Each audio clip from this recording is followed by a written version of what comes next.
Eu me chamo Merival. Hoje, na atualidade, sou um senhor de 82 anos de idade. A história que eu vou contar para todos hoje foi algo muito assustador, que ocorreu no ano de 1950. Naquela época, eu era só um garoto de 10 anos de idade. Mas a minha infância como um garoto de 10 anos de idade não foi nada fácil.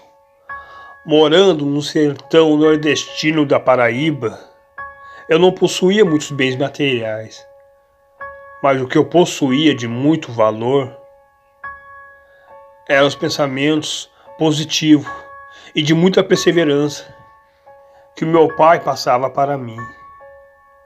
Pois meu pai era um homem guerreiro, um homem de muito valor. Meu pai praticamente me criou só.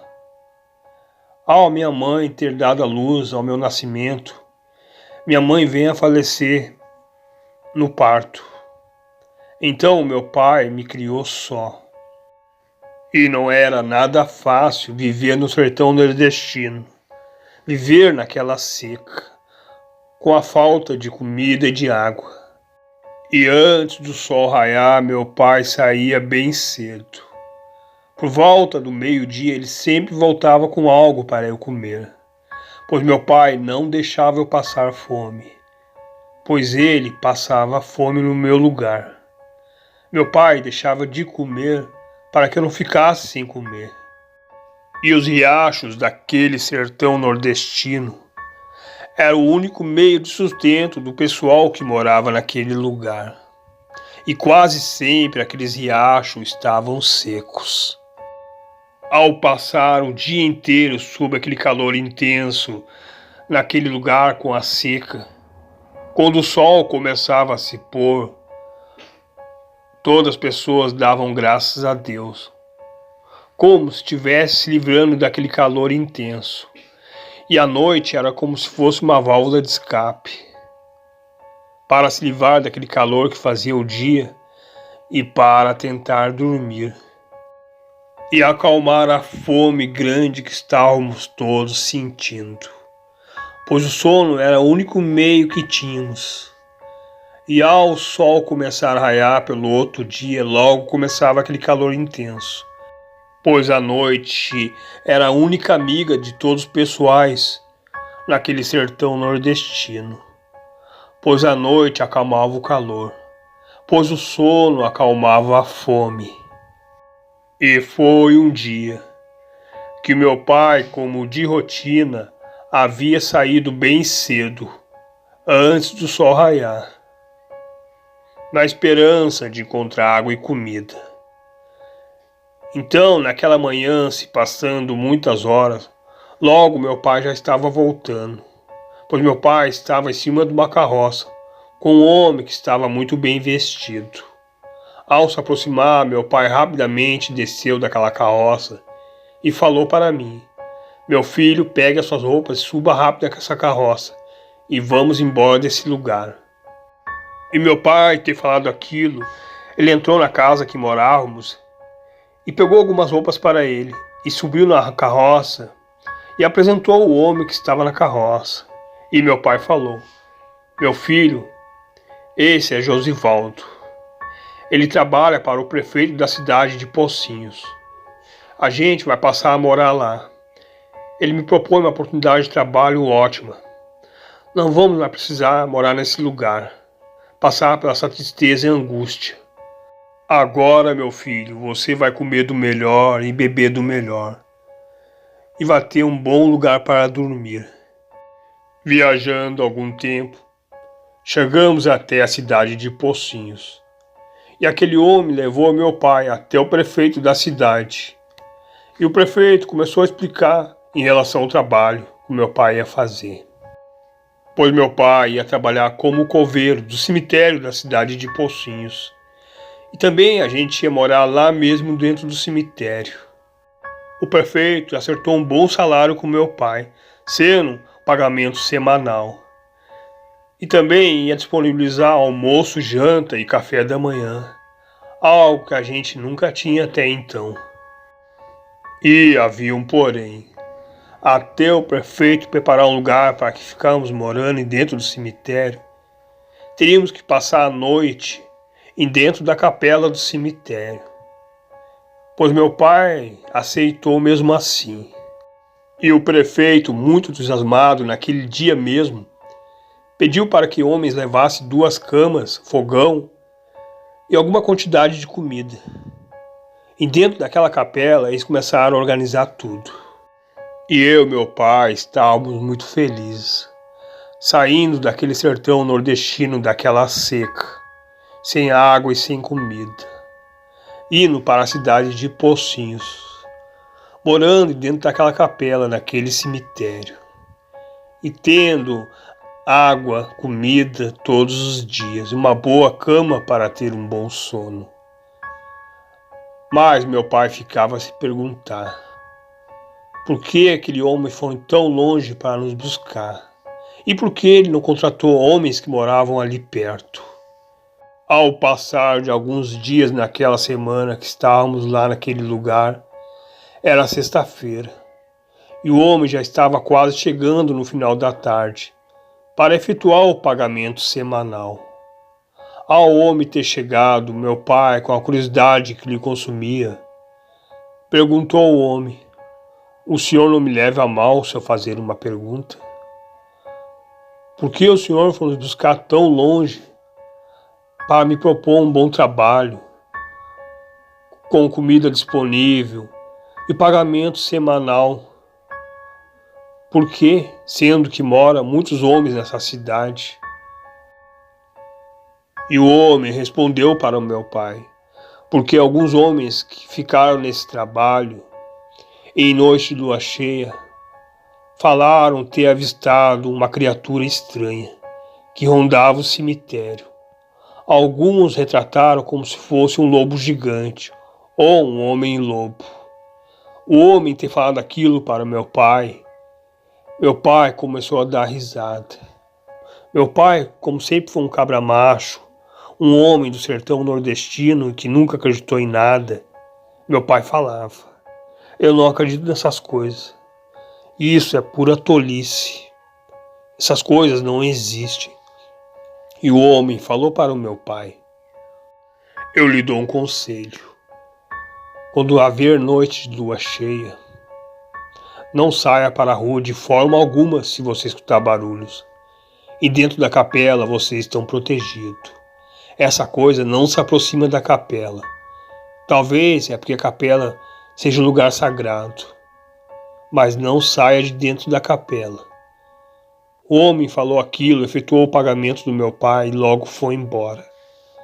Meu pai estava muito alegre, porque era muito dinheiro. Era tanto dinheiro que eu nunca tinha visto na minha vida toda. E no outro dia pela manhã, meu pai foi até a cidade, numa loja, e comprou algumas roupas e brinquedos para mim. Pois eu estava vivendo uma vida maravilhosa. Uma vida que eu nunca tinha até o momento. Era comida em abundância, brinquedos novos, roupas novas. E meu pai também nem estava trabalhando quase, pois não estava falecendo ninguém naquela cidade. Meu pai nem estava precisando abrir covas. Se passando alguns dias, homens contratados pelo prefeito começaram a construir uma pequena casa dentro daquele cemitério. E só faltava os homens finalizar o telhado da casa. E meu pai e eu logo já ia começar a morar ali. E então foi numa noite, que aquela noite estava muito linda. A lua estava se apresentando naquele céu. Uma lua tão brilhosa, que iluminava quase todo aquele cemitério, que refletia sua luz sobre as lápides. E naquela noite, após meu pai ter preparado a janta, jantamos e logo em seguida fomos recolher para nossas camas. Se passando algumas horas naquela linda noite, a gente começou a escutar um som. Era o som de algo que estivesse respirando. uma respiração cansada e muito ofegante. E meu pai, naquele momento, levantou da sua cama bem devagar e foi indo em direção à porta daquela capela. Abriu e ficou olhando para a rua, pois meu pai nem se mexia. Estava com a atenção toda prendida olhando em direção à rua. Após ter se passado alguns minutos, meu pai lentamente fechou aquela porta e veio se aproximando em direção do fogão. E logo botou uma água a esquentar. E veio próximo da minha cama e com uma voz baixa falou: fique calado e não faça barulho algum. Não saia dessa cama. Tem alguma coisa lá na fora. Eu vou descobrir se aquilo é um monstro mesmo ou é algum homem fantasiado. Hoje eu vou descobrir se é verdade ou não. Mas quando eu sair, fique na sua cama, não saia da cama de forma alguma. Após meu pai ter falado aquilo, logo se aproximou do fogão e esperou aquela água esquentar. Quando aquela água esquentou, meu pai pegou aquela chaleira com a água muito quente. Novamente foi se aproximando da porta daquela capela e abriu. E meu pai foi para a rua. Quando meu pai foi para a rua, o que é que seja que estava lá na rua começou a rosnar. Então eu não aguentei, eu saí da minha cama e fui até a porta, pois a porta daquela capela estava meio aberta.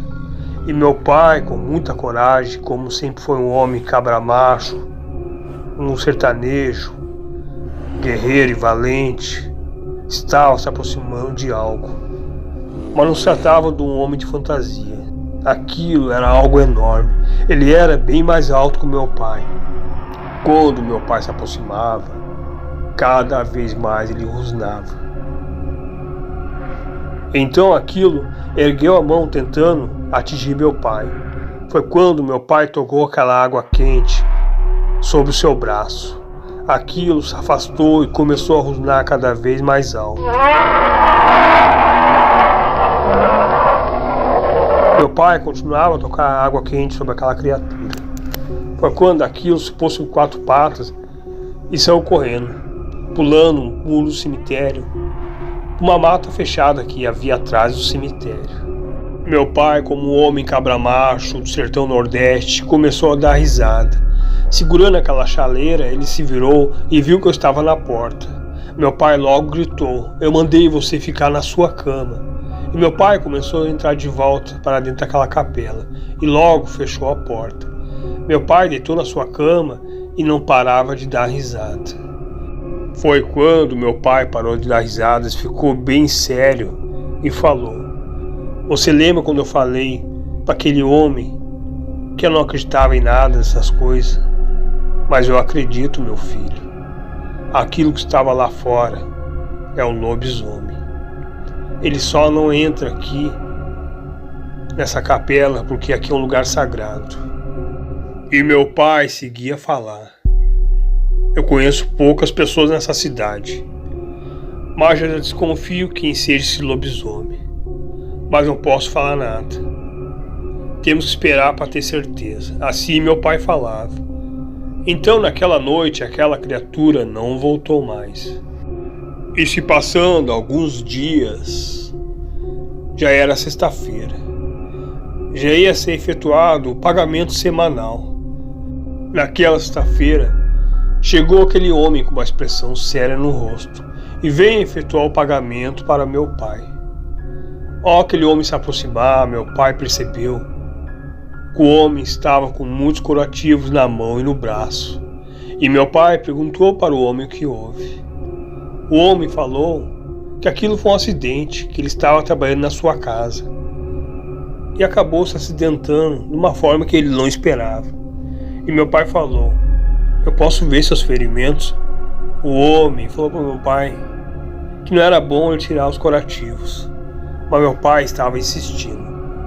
Foi quando meu pai, de uma forma inesperada, puxou um dos curativos da mão daquele homem. Estava ali marcas de queimadura. E meu pai falou: que houve? Você acabou se queimando? Mas pelo que eu vejo, isso não é queimadura de fogo, sim de água quente. O homem ficou calado e todo assustado. E meu pai falou: era você que teve uma noite aqui, né?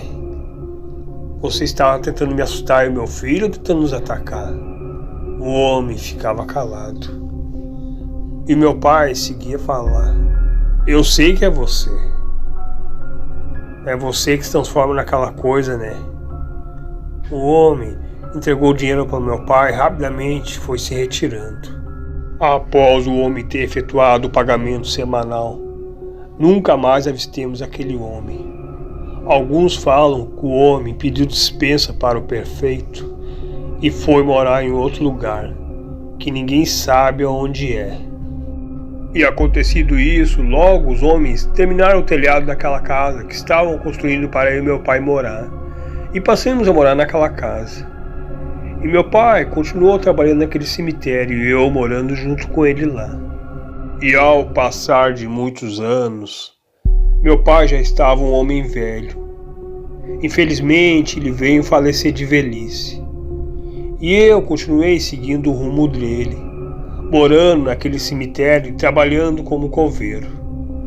E quando meu pai faleceu, em todas as noites de lua cheia, eu não passava a noite naquela casa que homens contratados pelo prefeito tinham feito, mas sim dentro daquela capela.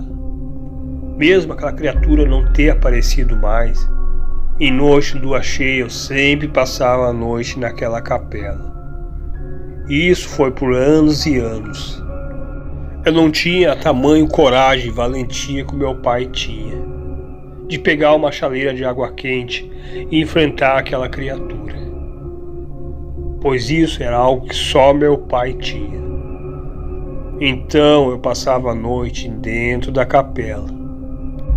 Após muitos anos de trabalho como coveiro naquele cemitério, eu me aposentei e fui embora daquela cidade de Pocinhos e passei a morar na capital da Paraíba, na cidade de João Pessoa.